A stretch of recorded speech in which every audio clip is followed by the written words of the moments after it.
En Asus Salud, ¿qué significa controlar la diabetes y por qué es tan importante? El control de la diabetes se refiere a mantener los niveles de azúcar o glucosa en sangre dentro de los parámetros normales. El éxito de esto depende de los siguientes factores: medicamentos, alimentación, ejercicio y monitoreo diario de sus niveles de azúcar en sangre.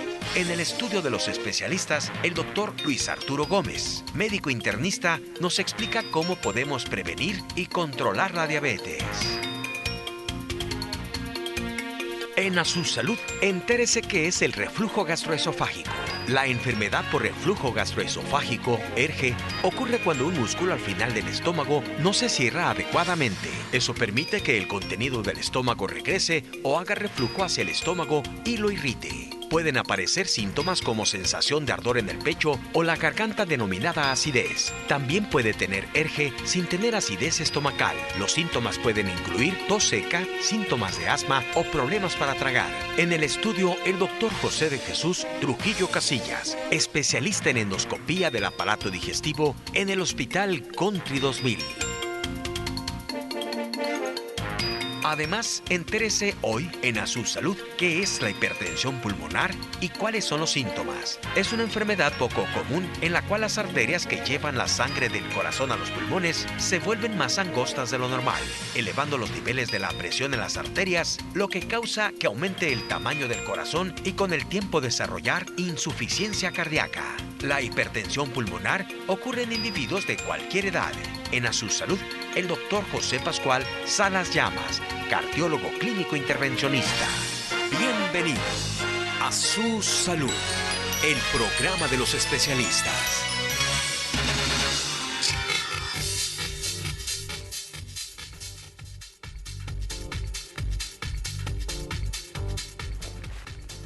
Ya estamos en Asus Salud. Si es martes después de las 5 de la tarde, pues estamos en vivo desde la ciudad de Guadalajara, Jalisco, a través del 210 digital, la señal de tu ciudad. Y te invito muy cordialmente, quédate a disfrutar de este espacio médico. Vamos a escuchar de todos estos tan interesantes temas para todo aquel que es diabético y pues que quiera saber cómo controlar su diabetes. Pues hay pasos muy seguros, vamos, y científicamente probados en donde está la clave de mantener pues el control de su diabetes, y es precisamente conociendo pues los niveles de azúcar en sangre y midiéndose pues de una manera regular. Y así como otros interesantes temas, así es que te invito para que te quedes y disfrutes del espacio Asus Salud. Aquí los links, aquí el número telefónico. Bienvenidos. La medicina interna es la especialidad básica en la orientación general de la medicina. Expertos en enfermedades del adulto mayor y de difícil diagnóstico. Doctor Luis Arturo Gómez, internista, con su especialidad en medicina crítica y terapia intensiva. Revisión oportuna, diagnóstico certero. Bueno, pues vamos a hablar de este padecimiento. La diabetes es una enfermedad crónico-degenerativa y que, bueno, vamos a estudiar un poquito, saber cómo controlar esta enfermedad y saber, sobre todo, retardar o desaparecer de plano los efectos o todo lo que son las complicaciones de la diabetes, que ahí es donde viene verdaderamente lo preocupante, ¿no? Aquí está con nosotros el doctor Luis Arturo Gómez, médico internista, pues para platicar de este tema. ¿Cómo estás, médico? Gracias por acompañarnos. Muy bien, Joel, muchas gracias. Gracias por la invitación y gracias a los pacientes por acudir arduamente y sobre todo por la confianza que nos brindan. Gracias a ti por estar en el programa. Y bueno, ¿por qué es importante controlar la diabetes? Ese es el tema, y saber cómo podemos vivir con ella. Más que nada y antes, sobre todo, prevenir. Saber en qué personas se cuentan con factores de riesgo y en los cuales podemos brindar un poquito más. Sobre todo, evitar que desarrollen plenamente la diabetes, las complicaciones para lograr un adecuado control. Pacientes que en su familia tienen algún antecedente o algún familiar directo con diabetes, personas que tienen sobrepeso, personas que realizan pobre actividad física y sobre todo que cuentan con una mala alimentación, son personas que tienen un gran riesgo de desarrollar la enfermedad. Se podría decir que es la antesala de la enfermedad. Exactamente. muy seguramente más del 50-60% de estas personas en algún momento desarrollarán algún problema o alteración en las cifras de glucosa, ahora denominado prediabetes. Importante determinar si ese paciente cuenta con un síndrome metabólico en el cual podemos hacer mucho antes de que el paciente desarrolle propiamente la enfermedad, como la diabetes. Una vez que se identifican estos factores de riesgo, documentamos, se pueden hacer acciones preventivas, ¿sí? Cambios en el estilo de vida, una dieta saludable, apoyo en ocasiones farmacológico, no propiamente para la diabetes, ¿sí? Algunas situaciones que nos pueden favorecer el evitar la progresión o hasta desarrollar la misma diabetes. Una vez que el paciente tiene la diabetes, se determina el diagnóstico que tiene diabetes, ¿sí? Ya sea una glucosa en ayuno mayor de 126 miligramos, una hemoglobina glucosilada mayor de 6.5%, o una glucosa de postprandial o una curva de tolerancia a la glucosa de 2 horas mayor de 200, o una glucosa, ahora sí que al azar, mayor de 200, son determinantes para establecer un diagnóstico de diabetes, y en esas personas que son de reciente diagnóstico es donde tenemos que hacer una conciencia, educarlos y hacer un trabajo en equipo para que esa persona esté lo más controlada posible y, de ser necesario, no tener medicamentos. De hecho, tengo muchos pacientes que llegaron con cifras altas de glucosa, hicimos ajustes, se inició un tratamiento, un plan de tratamiento, plan de alimentación, régimen farmacológico y actividad física, y actualmente están sin tratamiento. Siguen siendo diabéticos, pero muy controlados. ¿Esta ventaja la tienen por igual a todo tipo de pacientes o tiene que ver la detección oportuna?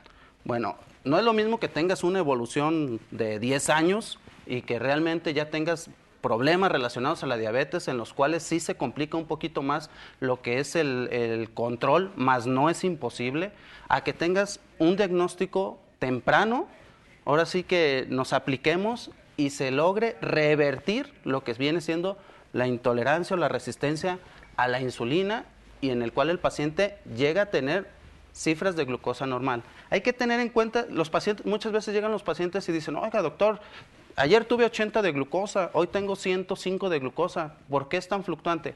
Entender de que las cifras de glucosa son fluctuantes, pero esas oscilaciones deben de ser dentro de parámetros de normalidad, ¿sí? Eso también hay que educar al paciente, hay que comprometerlo. El mayor beneficiado en esto sigue siendo el paciente.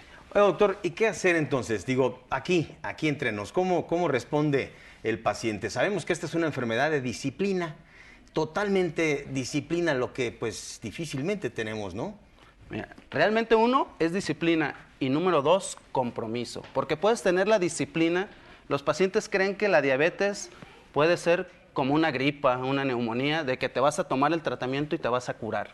Eso es meramente imposible, nadie lo va a lograr con un fármaco, ¿sí? El control radica en tres cosas. 1, disciplina en la toma de los medicamentos. 2, disciplina en la alimentación. Y 3, la actividad física. Ejercicio. Si cualquiera de estos 3 factores no se cumple, realmente va a fracasar el tratamiento. Va a fracasar. Entonces el éxito de un diabético, quiere decir, para poderlo mantener en control, va a ser vigilar estos 3 puntos básicamente, ¿no? Que es la alimentación, la medicación, el ejercicio y el monitoreo, física, por supuesto, continuo de los niveles de glucosa, de azúcar o glucosa en sangre. Tocaste un punto muy importante. Van los pacientes, se toman los medicamentos, hacen actividad física y llevan un régimen dietético. Y en ocasiones sus glucosas al azar en ayuno salen dentro de normalidad, pero nos olvidamos que la glucosa es fluctuante. Esas fluctuaciones pueden tener incrementos posterior a la ingesta de alimentos, y en el cual la glucosa puede estar muy elevada y el paciente no se da cuenta. Ahí nos ayudan otros marcadores, pero es muy importante la glucometría, que el paciente tenga la disciplina, ¿sí?, la costumbre de estarse monitorizando la glucosa, pero sobre todo anotarla. Muy bien, llevar un control entonces en una bitácora, en una libreta, anotar cómo andas durante el día. Entonces, por la mañana, ¿a qué horas es la sugerencia o lo más recomendable? En ayuno, y 2 horas posterior a cualquier alimento. Entonces, obviamente en ayuno, sí, en total ayuno, es en ayuno y a mediodía. 2 horas después de cualquier alimento, 2 horas después del desayuno, 2 horas después de la cena o 2 horas después de la comida. Correcto. Aquí cabe señalar que no diario se tienen que dar un piquete a todas horas, o sea, se realiza en días alternos, en horarios alternos, y eso nos ayuda a nosotros a graficar y ver dónde están los posibles incrementos de la glucosa para nosotros como médicos poder ayudar y ajustar el tratamiento de acuerdo al comportamiento de esa persona. Muy bien, doctor. Pues yo invito al público, desde luego, como en cada una de las charlas que tenemos, pues para hacer desde luego la prevención, ¿no? Aquí el doctor Luis Arturo Gómez, médico internista. Mire, él tiene una actividad muy interesante de conciencia social, en donde él pues tiene un servicio social para toda la comunidad del occidente, lo visitan de distintas partes, en donde él dejó en exclusivo los miércoles como atención libre para todo el paciente adulto que quiera visitarlo, y por primera vez la consulta es sin costo.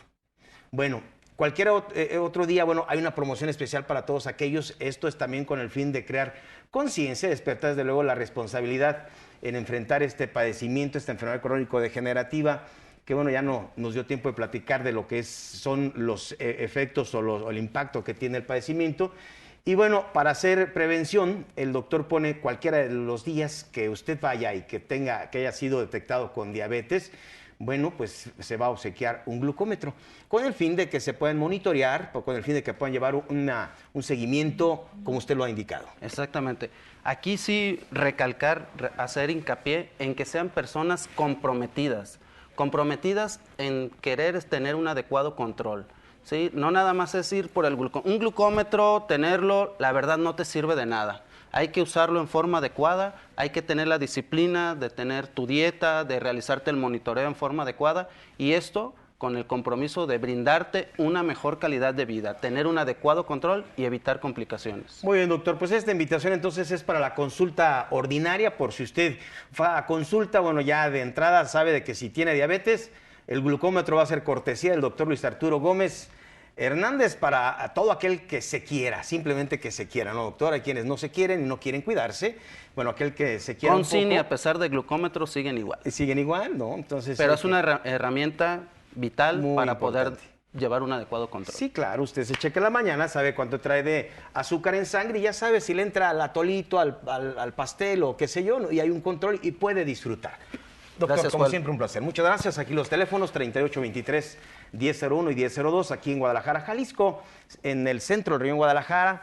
El doctor Luis Arturo Gómez, en el área de medicina interna del centro del Río Guadalajara, participe, haga su cita y ya sabe, un glucómetro de cortesía. Hacemos la pausa. Gracias. La medicina interna es la especialidad básica en la orientación general de la medicina. Expertos en enfermedades del adulto mayor y de difícil diagnóstico. Doctor Luis Arturo Gómez, internista, con su especialidad en medicina crítica y terapia intensiva. Revisión oportuna, diagnóstico certero.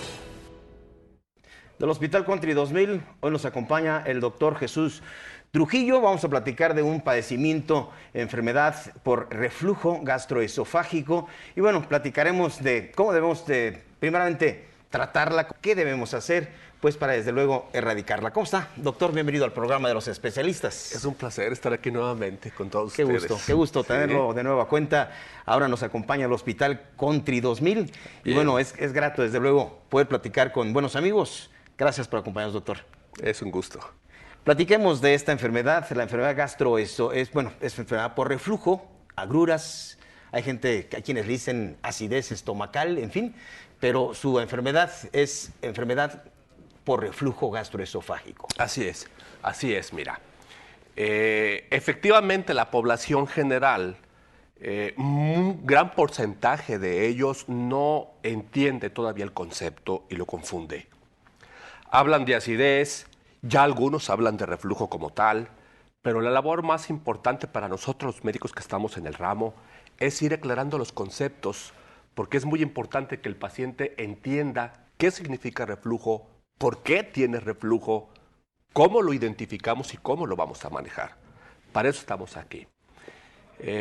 Pienso que un breve tiempo pues no va a ser suficiente para hablar todo cuanto quisiéramos. Así es. Pero sin duda ya tendremos tiempo suficiente para ir aclarando también detalles. Lo que te quiero decir es que el reflujo gastroesofágico está en relación a una característica anatómica y funcional de esófago y estómago. Precisamente en este punto, entre esófago y estómago, hay aquí una válvula. Esa válvula permite que los alimentos, al deglutirlos, pasen de esófago a estómago, pero no que regresen. Si esa válvula no está funcionando bien, entonces va a permitir el regreso del material estomacal hacia esófago. Eso es el reflujo. Como el material del estómago ya contiene ácido clorhídrico, algunos tienen ya material biliar, gastrina, pepsina, todo este tipo de materiales al regresar a esófago van a empezar a producir irritación de esófago. Ese material puede sin duda llegar hasta la garganta, sobre todo en las noches. La posición horizontal favorece aún más el reflujo. Ese material llega a la garganta, llega a la boca, baña las encías, con el tiempo las impregna, las fermenta produciendo cambios en el sabor o en el olor incluso. Hay pacientes que vienen por ese motivo. Entonces genera una serie de síntomas todo este reflujo. Así ¿Qué es lo que lo causa, doctor? ¿Qué es lo que origina? Bien, un porcentaje de pacientes van a presentar cambios anatómicos en su válvula. Y esto está en relación a características de un músculo que se llama diafragma. Ese músculo divide tórax de abdomen y ese músculo tiene un orificio, un hoyo por decirlo, a través del cual pasa esófago de tórax a abdomen. Ese orificio tiene que quedar perfectamente ajustado al calibre del esófago. De hecho, ese orificio es el que le ofrece, le confiere la presión a dicha válvula. Hay cierto tipo de personas que desde su nacimiento nacen con un defecto anatómico en ese sitio. Y son pacientes que desde su infancia ya son niños con características de reflujo. Su válvula no funciona bien por una alteración anatómica con la que ya nacieron y que con los años va empeorando.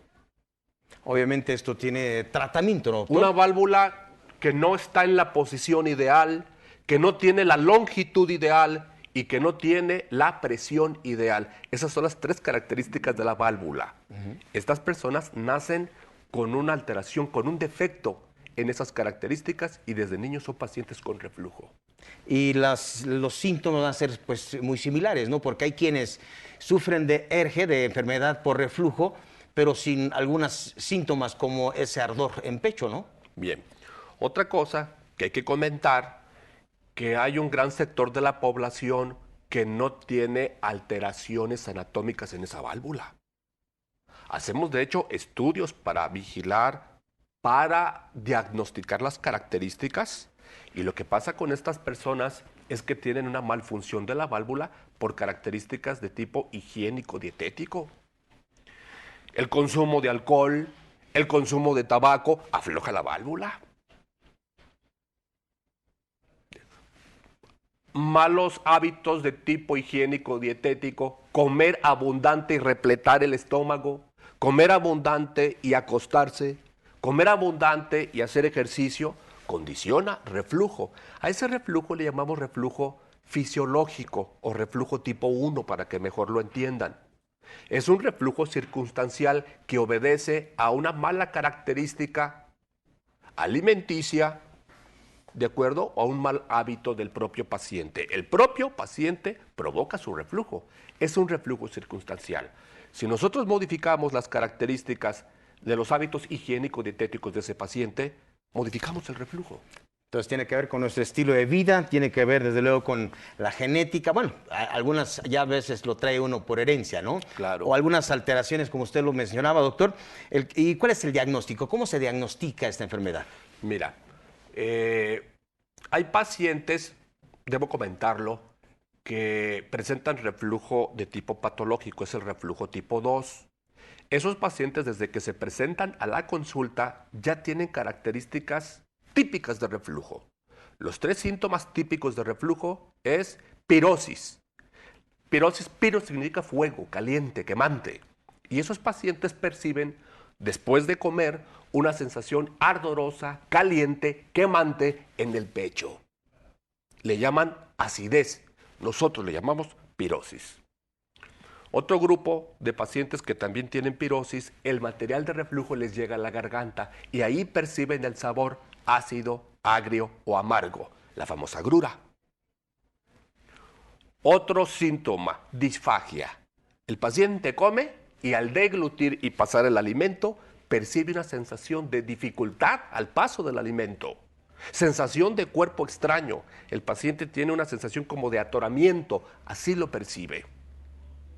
Y un síntoma un tanto más raro es la regurgitación, que comen y después de comer al cabo de un tiempo regurgitan y regresan partículas incluso de alimento. Ya cuando llegan los pacientes con esta historia clínica, pues el médico Sí, pues ya tiene usted el diagnóstico ahí, ¿no? alta sospecha de que el paciente está refluyendo. Si el paciente tiene un reflujo circunstancial, un reflujo eventual, pues casi pensamos que es un reflujo tipo 1, fisiológico. Si el paciente ya trae una historia de años refluyendo, sospechamos que es un reflujo tipo 2, que es el reflujo patológico. Es un paciente que ya viene de médico, el médico ya tiene 8 años tomando múltiples esquemas de tratamiento, refiere que mejora con el tratamiento y cuando lo deja recaen los síntomas otra vez.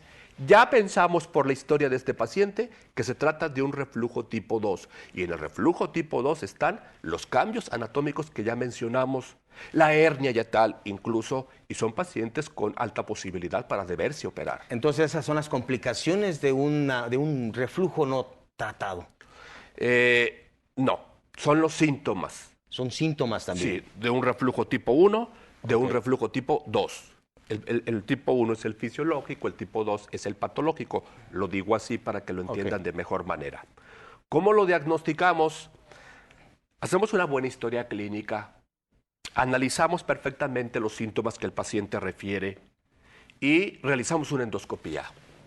Este es un esófago de características normales y en el paciente que refluye empezamos a observar estigmas por reflujo.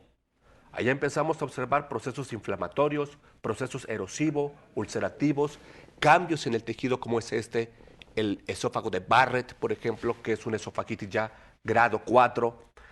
Ya por endoscopía, cuando observamos estigmas de reflujo, podemos incluso establecer si es un reflujo tipo 1 o un reflujo tipo 2. Entonces, la enfermedad por reflujo se clasifica de esta forma. Y bueno, ahora sí le pregunto el tratamiento, doctor, digo, para finalizar la charla, saber que esto, pues obviamente tiene un seguimiento, hay que darle el tratamiento específico de acuerdo a la lesión que exista, desde luego, ¿no? Y esto lo hacen a través de este diagnóstico. Bien, el tratamiento para reflujo. Si es un reflujo tipo 1, lo cual es un reflujo de tipo fisiológico relacionado a malas características higiénico-dietéticas, eso es lo que tenemos que modificar. Le damos al paciente, en primer lugar, tratamiento médico por un plazo promedio de 2 meses y modificamos circunstancias higiénico-dietéticas, tales como elevar la cabecera de la cama, no pueden dormir en posición horizontal, las almohadas no siempre funcionan, independientemente de ellas, sugerimos que eleven más o menos entre 10 y 13 centímetros las patas de la cabecera para que en esa posición se impida el reflujo nocturno. Disminuir la ingesta de alcohol, disminuir el hábito del tabaco, no cenar en demasía que replete el estómago e ir luego a dormir. Modificamos esas condiciones y le damos un tratamiento, hablando de fármacos, omeprazol. Que es muy bueno, pero que en el mal uso, pues seguramente lo ha dejado sin ventaja, ¿no, doctor? El omeprazol sigue siendo un tratamiento por excelencia bien manejado, ¿no? Algunos pacientes no han entendido, no lo sé, pero llegan con esquemas con ranitidina todavía. Esto no funciona para reflujo. Es omeprazol, que sin duda es uno de los medicamentos pilares en el buen control del reflujo. Le damos otros medicamentos, por ejemplo, algo que se llama procinético, acelera el vaciamiento de esófago, estómago y de estómago hacia intestino. Fortalece el tono de la válvula, de acuerdo, entre esófago y estómago, impidiendo el reflujo. Esos dos medicamentos son los pilares fundamentales del tratamiento. Muy bien, pues el diagnóstico definitivamente oportuno, doctores, cuando ustedes tienen... En una forma muy breve, ya para los que tienen reflujo tipo 2, tendrán que someterse a otro tipo de estudios para poder definir su reflujo patológico y muy probablemente su tratamiento sea quirúrgico. Muy bien, doctor. Doctor Jesús Trujillo Casillas ya nos dijo qué es la enfermedad por reflujo gastroesofágico, ya nos dijo cuáles son los síntomas, ya nos menciona cómo se diagnostica y cómo se trata. Lo que necesitamos es acudir únicamente a cuidar nuestra salud. Y aquí está el teléfono 3854-4500, el doctor Jesús Trujillo Casillas, especialista en endoscopía del aparato digestivo del Hospital Country 2000. Como siempre, doctor. Muchísimas gracias, Joel. Gracias por acompañarnos y espero tenerlo de nueva cuenta pronto aquí en el estudio. Hospital Country 2000, un hospital de actualidad, respaldado con tecnología de última generación, además de un equipo médico de especialistas en constante capacitación. Certificado por el Consejo de Salubridad General y reconocido con el Premio Nacional de Calidad 2015 en Servicios de Salud. Hospital Country 2000, proporcionando mejor calidad de vida a la sociedad tapatía y del occidente del país. Clínica Santa Lucía. Es una institución con 25 años de experiencia en el cuidado de la salud visual en el occidente del país, que le ofrece atención a todos los servicios oftalmológicos con tecnología de primer nivel a nivel mundial. La oculoplástica, órbita y vías lagrimales es la rama de la oftalmología que en mi opinión es la más diversa. Se encarga de todas las enfermedades de los párpados, todos los problemas que podemos ver en los tejidos de alrededor de los ojos y los huesos alrededor del ojo, que es la órbita, y los problemas de vía lagrimal, que pueden ser obstrucciones de la vía lagrimal, lagrimeo crónico o los bebés que nacen con la vía lagrimal tapada, por ejemplo. Entonces hay una gama de padecimientos, vamos para las distintas áreas del ojo. Por ejemplo, ¿cuáles son las más frecuentes?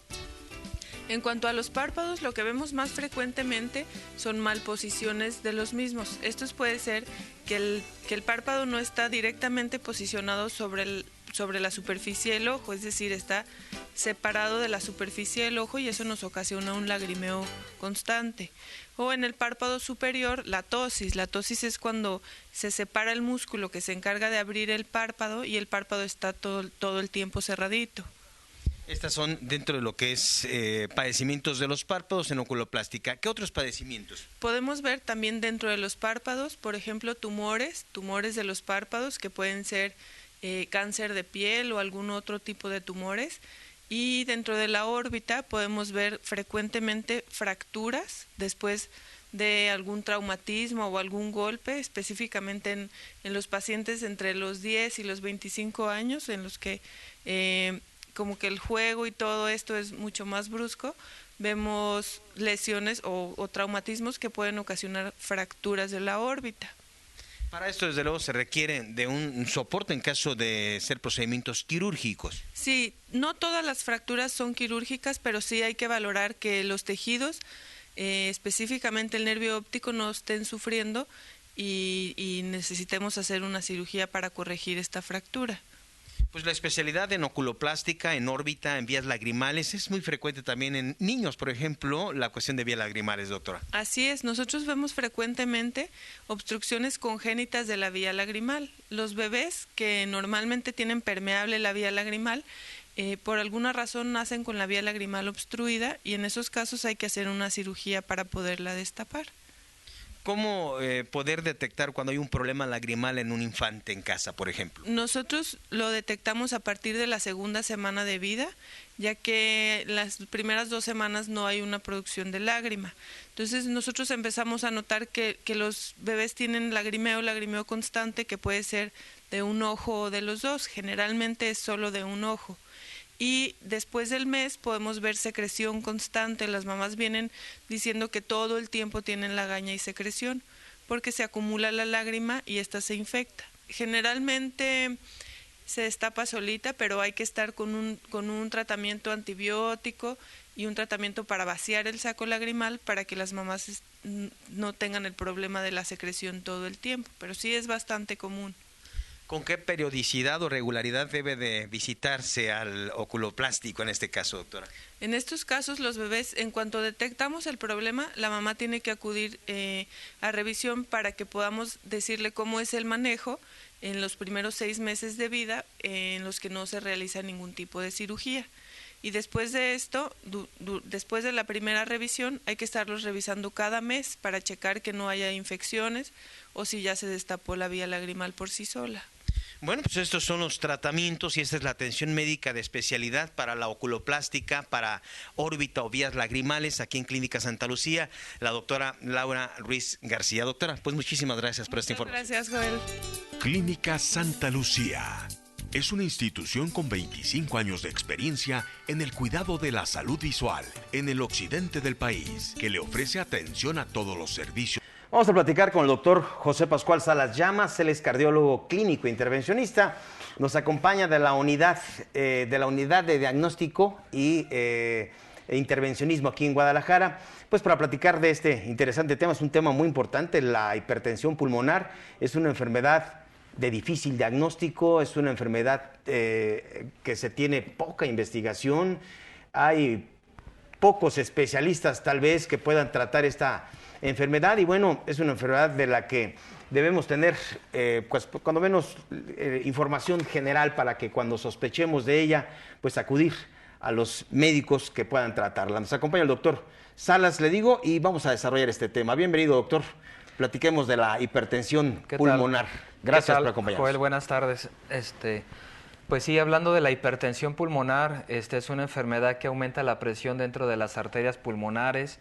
Estas arterias son muy importantes para el oxígeno del cuerpo y pues es una enfermedad, como ya comentas, rara, pero que es de comportamiento muy grave, difícil, de alta letalidad y que no es fácil su tratamiento y su manejo, ¿no? Es una enfermedad que no tiene curación, pero que hay que entenderla bien, hay que diagnosticarla, en qué etapa está la gente para que puedan llevar una vida normal. Bueno, ¿qué ya nos dice qué es esta enfermedad entonces, doctor? ¿Cuáles son los síntomas? Aquí vemos vamos a aprovechar las imágenes para poder identificar el padecimiento. Esta enfermedad es secundaria, puede ser que la hipertensión pulmonar sea debida porque mucha gente toma desde medicamentos para adelgazar, flunferamina, muchos medicamentos que vienen en las dietas debido a medicamentos, la obesidad, una embolia pulmonar, infarto al ventrículo derecho, hipoxemia, la obesidad, el SAOS. Hay muchas causas reumatológicas como el lupus, enfermedades del tejido conectivo. Hay una infinidad de causas que pueden ocasionar hipertensión pulmonar. ¿Eso es lo que hace difícil el diagnóstico, doctor? Lo que hace difícil el diagnóstico de hipertensión pulmonar no es difícil el diagnóstico, es muy sencillo. Lo que es difícil en la hipertensión pulmonar es el tratamiento, Joel. Es un tratamiento difícil. Hay que hacerle todo un screening a los pacientes, pruebas ventilatorias, pruebas de oxigenación, perfil metabólico, hay que descartar inclusive, hay pacientes con HIV que tienen hipertensión pulmonar, que van a debutar con hipertensión pulmonar que no sabían que tienen HIV. Por ejemplo, aquí estamos viendo un estudio, este es un ecocardiograma. De rutina muchos pacientes tienen enfermedades del corazón, tienen enfermedades valvulares, alguna arritmia, van con el cardiólogo, les pide un ecocardiograma y resulta que en el ecocardiograma como hallazgo la presión sistólica de la arteria pulmonar está alta. Uno debe de estudiar y descartar hipertensión pulmonar cuando la presión sistólica de arteria pulmonar por ecocardiografía es más de 36 milímetros de mercurio.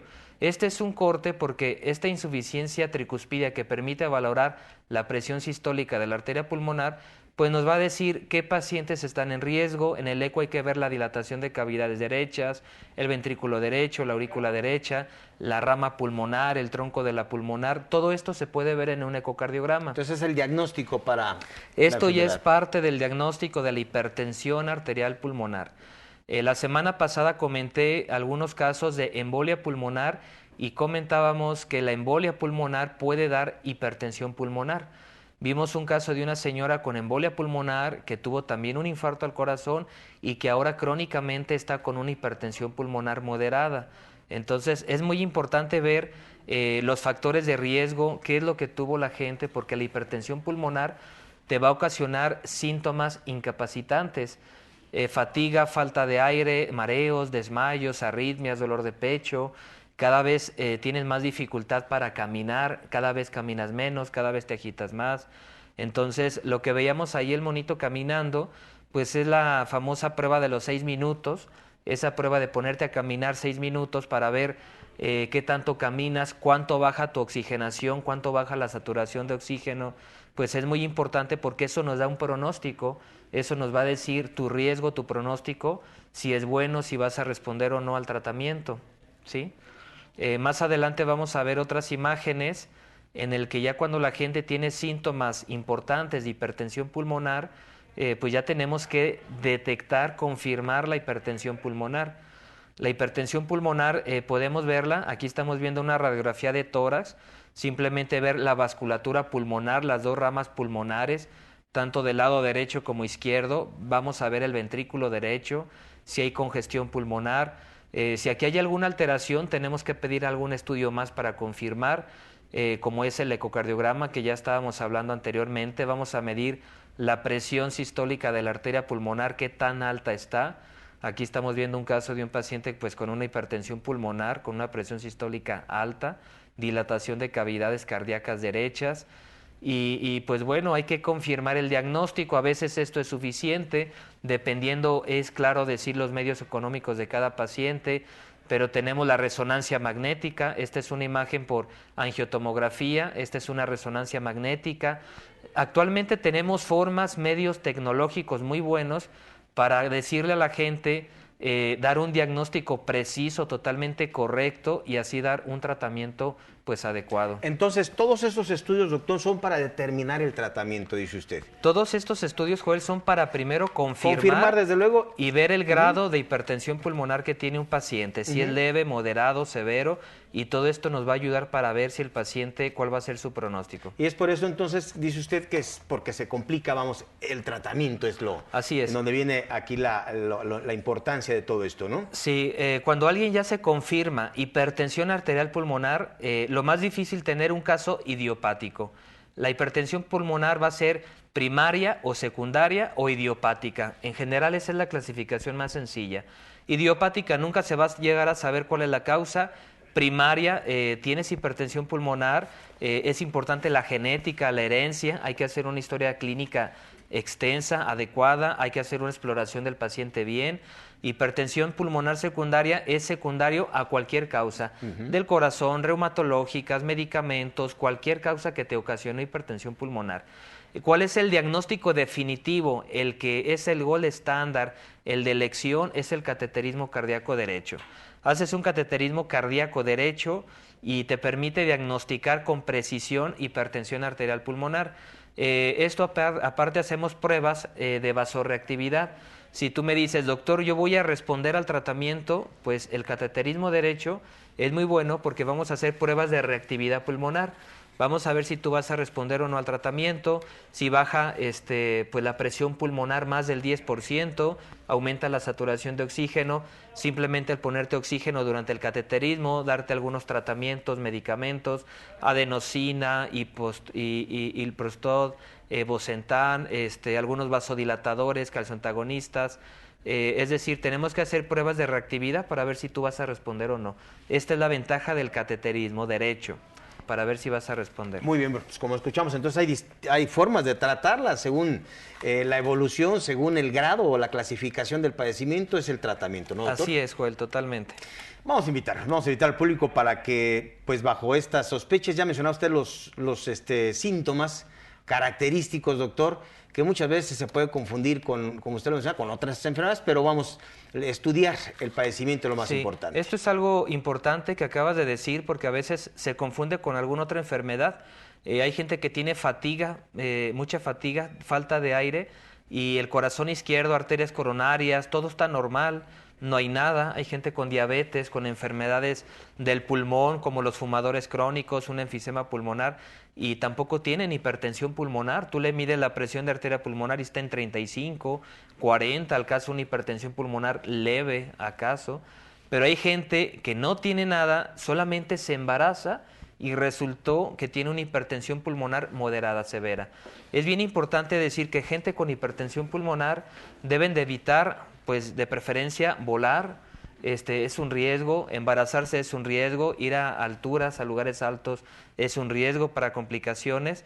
Entonces es una enfermedad que te cambia la vida, que hay que saber si la tienes o no. Doctor, ¿el pronóstico entonces? El pronóstico va a depender de cuando te detecten y te confirmen hipertensión arterial pulmonar, la estratificación, qué estadio está, si es leve, moderada, severa, qué tratamiento, cómo está respondiendo. La caminata de los 6 minutos es muy importante para ver tu pronóstico. ¿Cuál va a ser el pronóstico? La caminata de los 6 minutos. Bueno, usted tiene un programa básico de diagnósticos. ¿Con esto podemos saber y rescatar? No, ¿verdad? Esta promoción que damos incluye pues un electro, una prueba de esfuerzo. Claro que nos podemos dar cuenta porque en un electrocardiograma simple vamos a encontrar crecimiento de cavidades derechas, hipertrofia ventricular derecha, alguna arritmia. Esto ya nos permite y nos da información a descartar. La exploración física es muy importante. Hay que ver reflujo hepatoyugular, hay que ver que el paciente no esté hinchado, la cianosis, la oxigenación, que todo esto le hacemos al paciente en el consultorio. Okay, o sea que aquí se detecta alguna alteración para no llegar a este padecimiento y desarrollar pues insuficiencia cardíaca, que es la complicación, ¿no, doctor? Así es la principal complicación, insuficiencia cardíaca, y en ocasiones hay casos muy avanzados que ya tienen pues ascitis, edema, como el cirrótico, que se acumula mucho líquido en el abdomen, se hinchan, mucha hinchazón en los pies, se fatigan, agua en los pulmones, arritmias, ya son casos muy avanzados. ¿Esto genera, cómo se llama, macromegalia, engrandecimiento de corazón también? Cardiomegalia, puede ocasionar cardiomegalia, patoesplenomegalia, crecen algunos órganos, por tanto, aumento de la circulación. Entonces, también la hipertensión portal, por ejemplo, enfermedades del hígado pueden ocasionar hipertensión arterial pulmonar. Muy bien, pues aquí están los diagnósticos que se ofrecen, los teléfonos del doctor José Pascual Salas Llamas en la ciudad de Guadalajara, Jalisco, 3648-3421. Haga un estudio, haga usted revisión cardiovascular, conozca su riesgo y desde luego prevenga lo que es un infarto. Con lo que es estos estudios, básicamente es lo que se descarta, doctor. Sí, con esto la idea es descartar y prevenir la hipertensión pulmonar, que cada vez es más frecuente. Muchas gracias.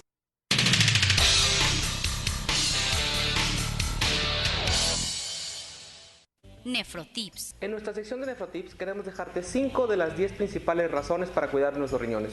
Primero que nada, son órganos vitales. Son los responsables del control de la presión arterial. Se encargan de la producción de glóbulos rojos en la sangre. Mantienen el equilibrio interno en nuestro cuerpo. Y algo muy, muy importante, mantienen nuestros huesos fuertes. Consejos sanos del doctor Riñón. Haga prevención renal. Consulta a su médico. Está con nosotros el doctor Kerry Ace Rottenberg, médico quiropráctico. Vamos a hablar de quiropráctica. La quiropráctica es un método, fíjese usted, pues aceptado por la FDA.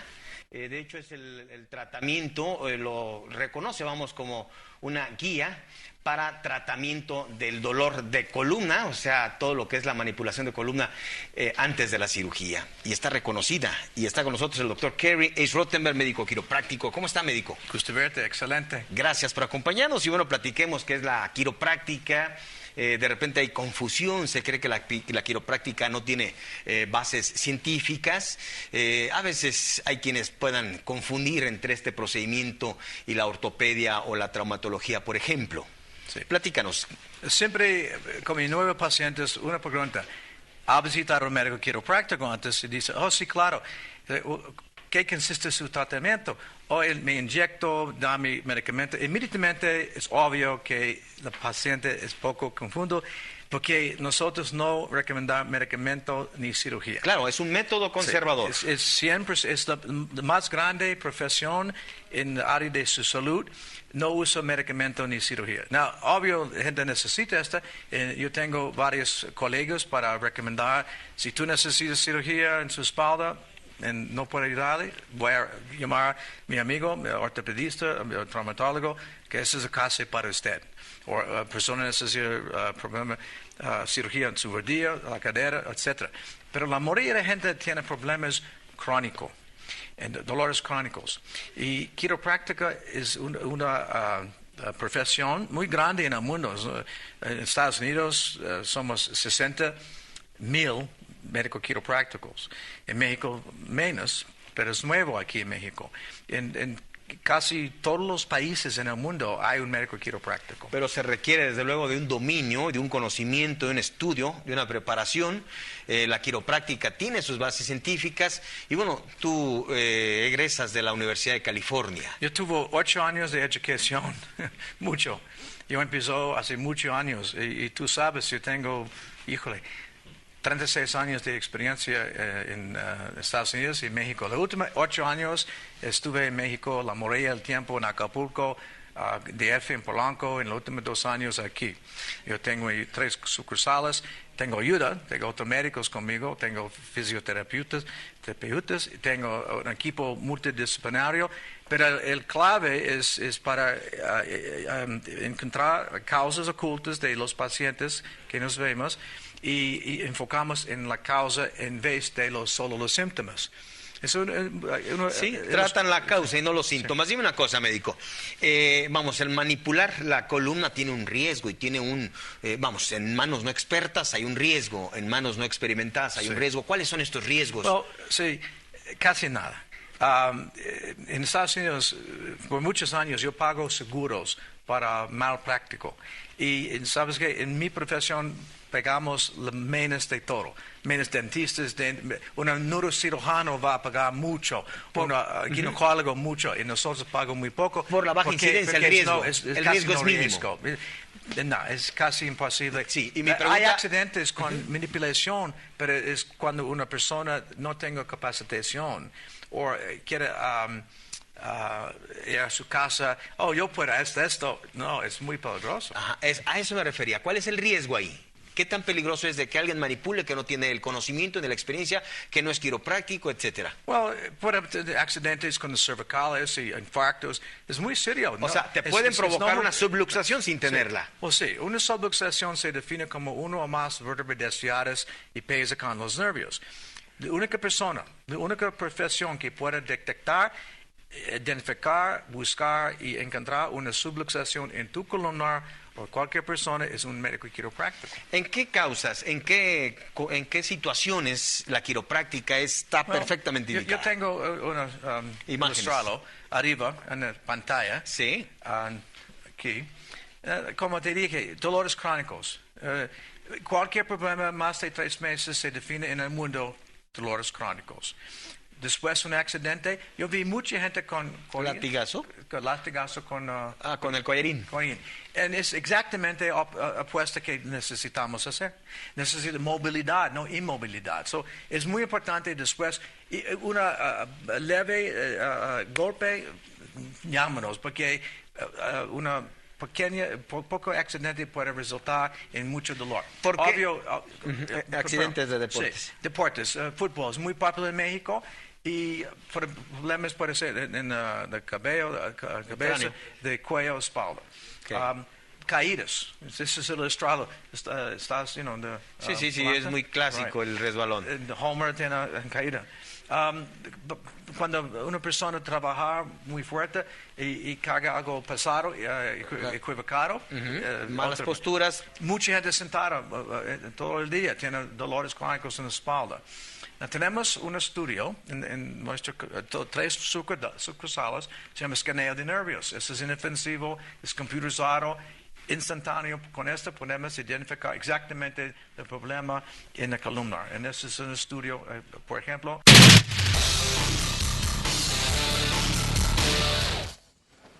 Bueno, estamos llegando a la parte final. Muchísimas gracias por habernos acompañado. Escríbanos, joelflores@susalud.tv si le gustó el contenido de este programa. Bueno, pues muchísimas gracias por recomendarnos. Nos vemos en la próxima ocasión.